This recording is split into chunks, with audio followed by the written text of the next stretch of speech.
2024ஆம் ஆண்டிற்கான தேசிய விருதுகள் அறிவிக்கப்பட்ட நிலையில் சிறந்த நடிகருக்கான விருதை பிரம்மயுகம் திரைப்படத்தில் நடித்த மம்முட்டிக்கு அறிவிக்கப்பட்டிருக்கிறது.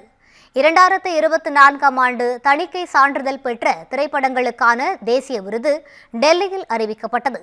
இதில் தமிழ் திரைப்படங்களைப் போலவே மற்ற மொழி படங்களும் பல விருதுகளை பெற்றிருக்கிறது.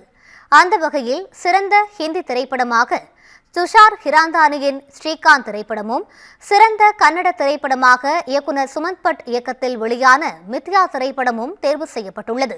மேலும் பிரம்மயுகம் படத்திற்காக சிறந்த நடிகருக்கான தேசிய விருது மம்முட்டிக்கும், ஆர்டிகிள் 370 படத்திற்காக சிறந்த நடிகைக்கான தேசிய விருது யாமி கௌதமுக்கும் அறிவிக்கப்பட்டுள்ளது.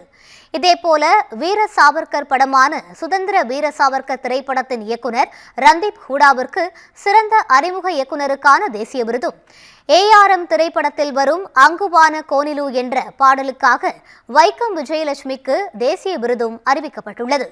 மேலும் சிறந்த ஒளிப்பதிவுக்கான தேசிய விருதுக்கு பிரம்மயுகம் திரைப்படமும், சிறந்த திரைக்கதைக்கான தேசிய விருதுக்கு புஷ்பா 2 திரைப்படமும் தேர்வு செய்யப்பட்டுள்ளது.